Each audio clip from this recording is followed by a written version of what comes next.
Hey, everybody. Welcome to the Buck Brief. Conn Carroll back in the mix with us here. He is commentary editor at the Washington Examiner, and I see some very smart-looking glasses on him. I like these, by the way, Conn. I haven't seen these before, so I think you have. They've been around for a while. Really? Oh, I don't know. I thought these looked new to me. Were you always a glasses guy, or is this new? Since law school, so yeah, a long time. Long time. Gosh, I don't know. I like them, though. Nice frames. Anyway, we got big news to talk about here. Let's start with, we got the Trump trial. As people watch this, it could even be at a verdict. So we don't know, just forever. As we are talking, no verdict. I mean, it could happen, and that would be quite a thing. We'll monitor this as we are talking. But we'll talk Trump trial second, actually, because I want to start with Alito and the New York Times coming out with this in-depth story on Alito's wife putting a appeal to heaven flag up, and how that, and then also an upside down American flag. Therefore, he should recuse himself from anything involving Trump. That's quite a leap. And Alito has said, not so fast. Yeah, I mean, I'm looking at this. I'm seeing like 12 pages they did for the New York Times, this story. It's very, very pressing stuff. The stake of democracy, clearly at stake here. Yeah, but what do you think it's all about? Like, why go through all this? No, I mean, it's pretty clear. I mean, this is it's just this time of year. So you have the Supreme Court term is ending. They always get out of town before July 4th. So what they're trying to do is they're trying to influence the court on their upcoming decisions. And there are two such decisions that have relevance to Trump. One is the case that decides whether or not all the January 6th protesters that are up for this, it's actually a Dodd-Frank law that they are alleged to have broken by disrupting a government meeting. And so that's being argued before the court to say, look, this is not what Dodd-Frank was meant to do. So that would get off a lot of the January 6th prosecutions that are going through now. That's one case. And then the other case is the immunity case on Trump from his actions on January 6th itself.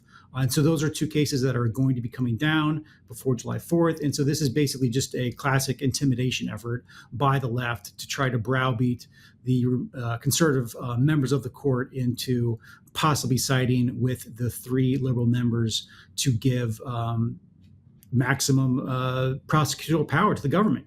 So I need help with this one.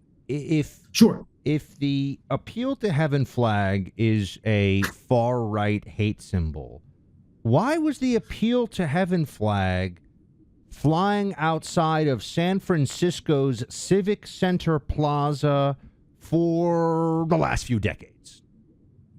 Yeah, up until apparently this week it was finally taken down. They finally got the memo from the New York Times that it was what did they put it? A symbol of January 6th, which of course is ridiculous. It's a completely made up story. This is a flag that has a long history going back to George Washington. It was commissioned by George Washington.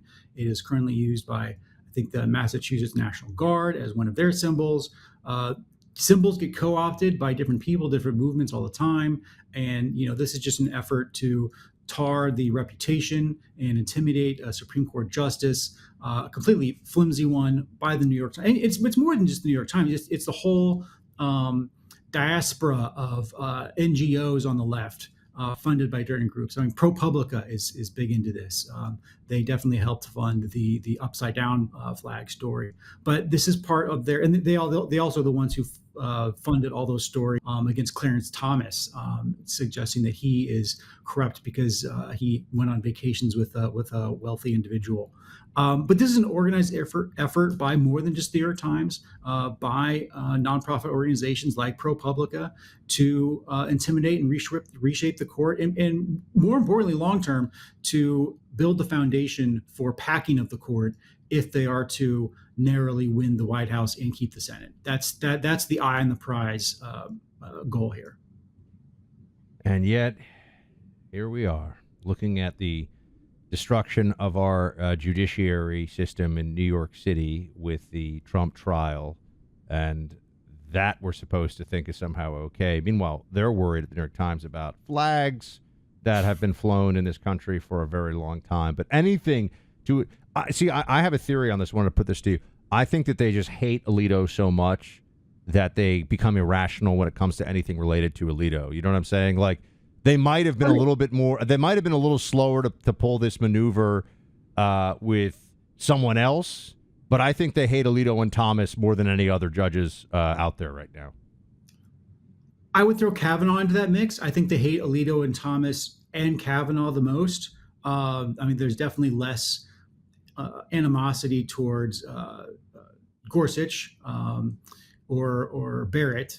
But I think those three. I think you do have to put Kavanaugh in there because there is just so much hate and angst left over from his confirmation that he's in there. And unlike the other two, I mean, Kavanaugh at least is a Trump judge, and that's kind of what the irony here is that Bush is supposed to be one of the good Republicans, but the justices that the people on the left hate the most are two Bush appointees, Thomas and Alito.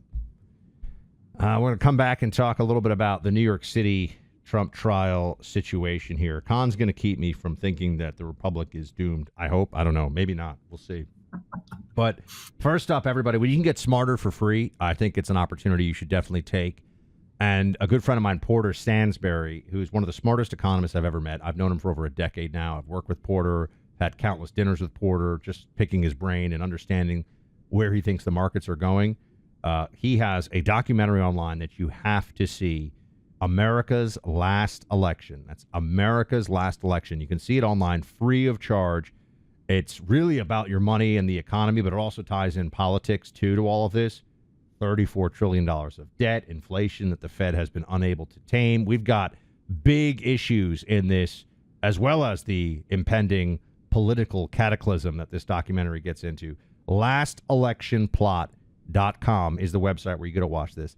LastElectionPlot.com. Go watch this documentary before, Google pulls it down or something.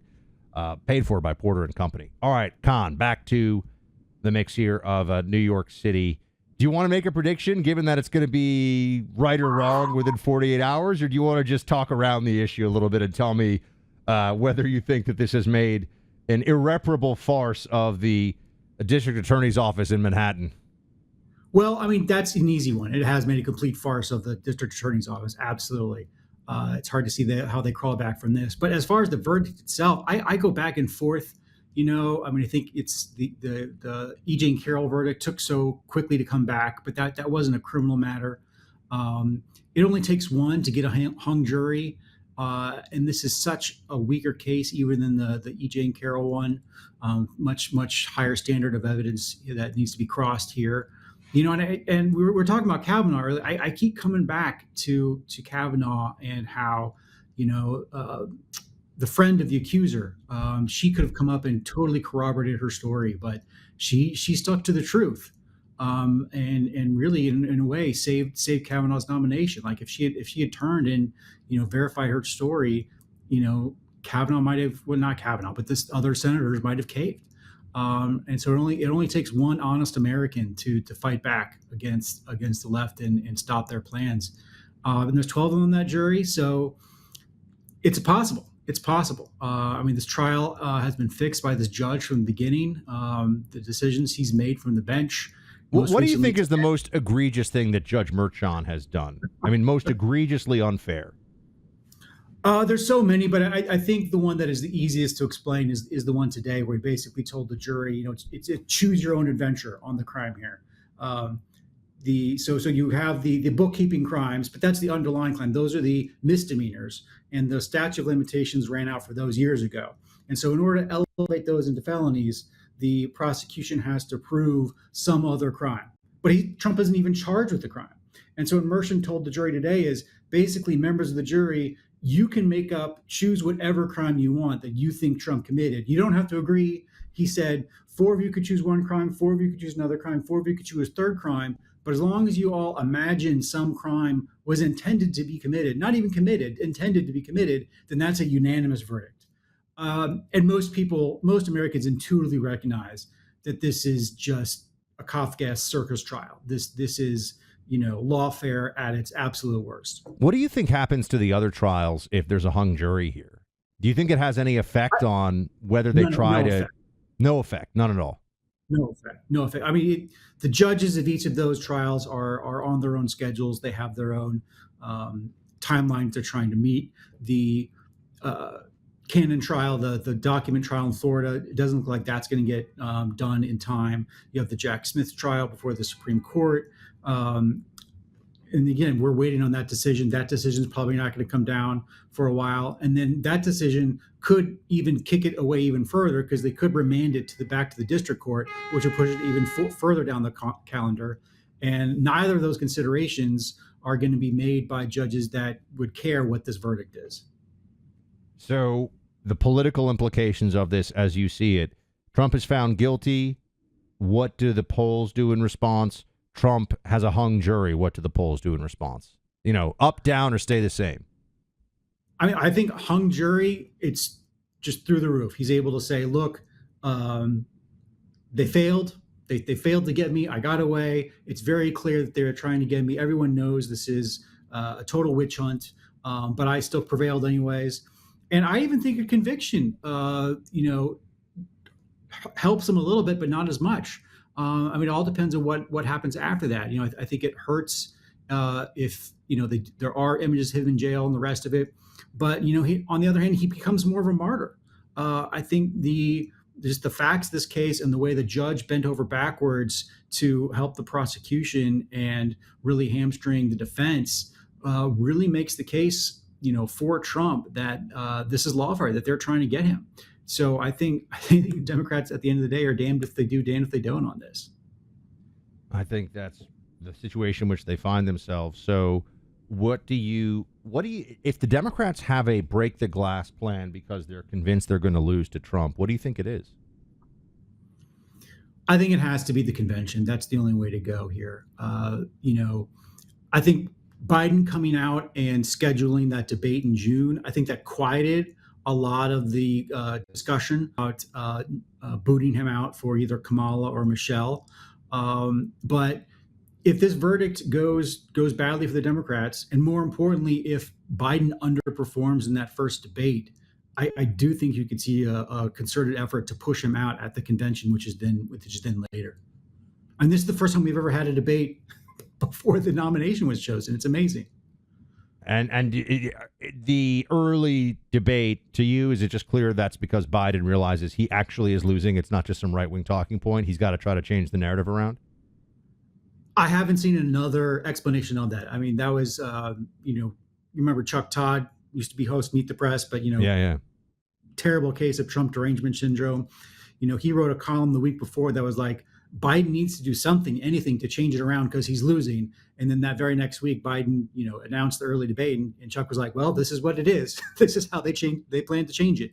That's a pretty partisan Democrat. So I really don't see anyone who's denied the fact that the early debate is a strategic, tactic by Biden to try to change the direction of this campaign. All right, Conn, you ready for a quick lightning round here to close us out? Let's do it. Best book you've read in the last year? Oh, wow. I've read so many for another project I'm working on. Let me see here. Oh, I'll go ahead and give a shout out to Rob Henderson. His book Troubled. That was a good one. It's a memoir of his time in foster homes, and then coming up as an adult through the Air Force, and then finally now he's a grad student at Oxford. A very, very great story. Touching book. Best war movie ever made?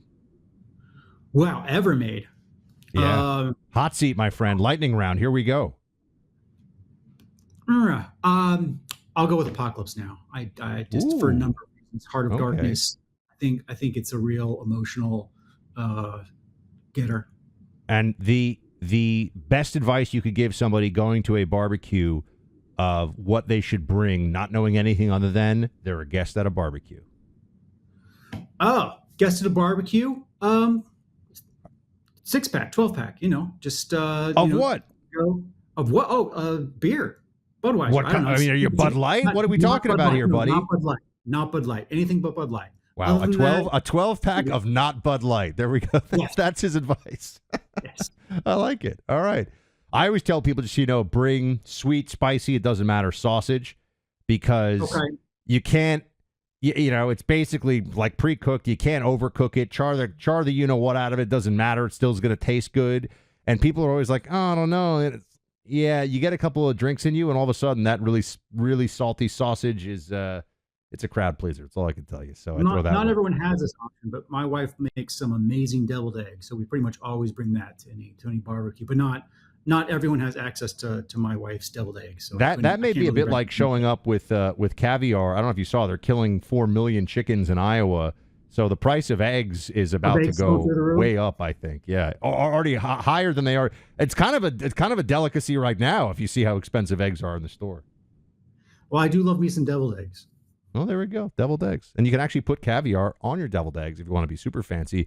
But important tip for this one, Conn, you have to wear a top hat and a monocle if you do that. Just so you know. Okay, I'll stick to paprika. How about that? There we go. We'll take it. Conn Carroll, everybody, go to the Washington Examiner. Read his latest there. And Conn, always a pleasure, my friend. Thanks for hanging out with us. Absolutely. Anytime, Buck.